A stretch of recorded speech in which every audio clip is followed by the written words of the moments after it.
So what are the implications of all this?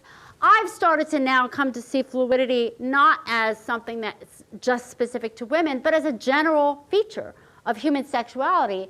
And certainly this is something that you find in a lot of the historical and cross-cultural literature. I mean, if you read anthropological reports, you find plenty of evidence of fluidity. And they think we're crazy for having these, categories. And it's one thing to be like, I think historically we used to be like, oh, they don't realize that their fluid people are really gay people. And now I'm like, oh, we don't realize that our gay people are really like their fluid people. It's the same population. Fluidity is a general feature of human sexuality. The other thing I think is really relevant, I'm not suggesting that we should throw out categories like, gay and bisexual. I think that they're useful, but I think we have to remember as researchers that they're heuristics, they're shortcuts, that they're useful for making general sense out of the differences between people with exclusive patterns versus bisexual patterns versus mostly but not completely heterosexual patterns. But they are shortcuts. We're not, in fact, cutting nature at its joints. We're kind of imposing some joints on a very messy phenomenon. And I still think it's meaningful to make those differences and to use them to recruit samples and to do studies because they have meaning in our culture, but we have to be careful about presuming that they represent natural phenomena. I think the natural phenomena is a messy phenomena, like height, and is not categorical. Now, one of the things that I think is relevant and tricky is that although it's perfectly fine for researchers to be like, wow, sexuality is fluid and those categories don't have any meaning, the truth is that at a political level, we have advocated for the civil rights of LGBT people on the basis of them being LGBT, right? We've used categories as a part of our strategy for social policy and for acceptance. And that is really, really tricky now that we know that it's not true.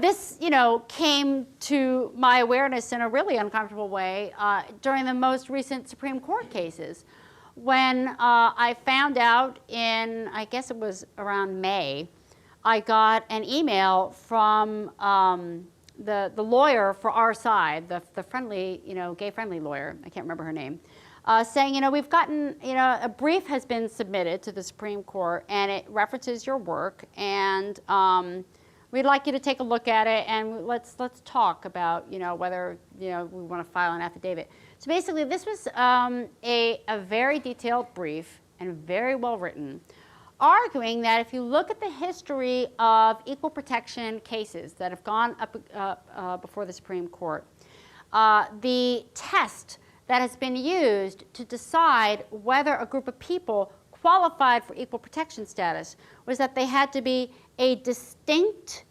immutable group. And in fact, there have been Supreme Court cases that have tried to get equal protection status for older individuals, and they failed. Why? Older individuals are too diverse. They're not a distinct group. You can have older individuals who face discrimination, and also your age changes over the lifespan. Who are the older individuals? They're not the same group 1 year as they are another. Supreme Court wouldn't grant them status. Mentally disabled individuals did not get equal protection status in front of the Supreme Court. Why? Because they're too diverse. Some individuals have very severe disabilities. Some individuals don't have very severe disabilities. Some individuals' disability changes over time. So this author basically used this case law and said, look at Dr. Diamond's work.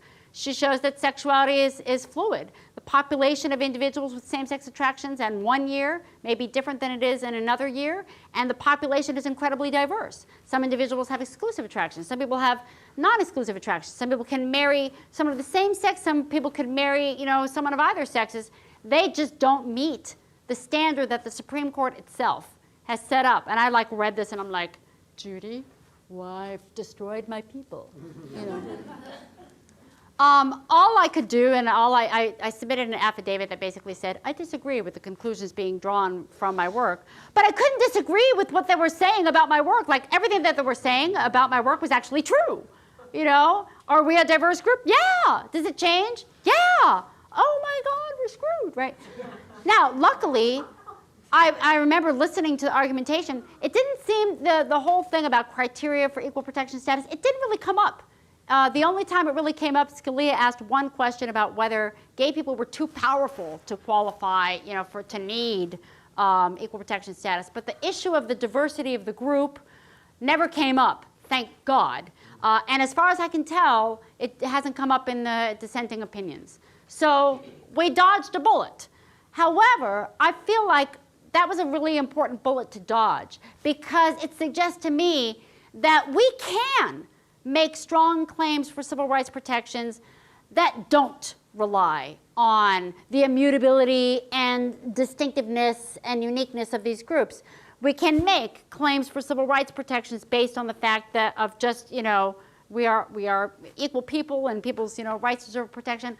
I feel like as a community, you know, the queers have to stop saying, please help us, we're born this way and we can't change, as an argument for legal standing. I don't think we need that argument, and that argument is going to bite us in the ass because now we know that there's enough data out there that the other side is aware of as much as we are aware of it. And it's time for us to make better arguments for why we need equal rights and privileges. And finally, in terms of a research, because, you know, that's a policy perspective, but from a research perspective, you know, I've spent, you know, most of my life studying gay and bisexual women, and now I'm like, wow, the really crazy people are the gay men and the heterosexual women. They are far more interesting. And so I feel like if I look at the next, like, 15 years of my career, my question is, what is up with those crazy heterosexual women and those crazy gay men? And maybe if you have me back in another, you know, 15 years, I'll have an answer to that. Thank you very much.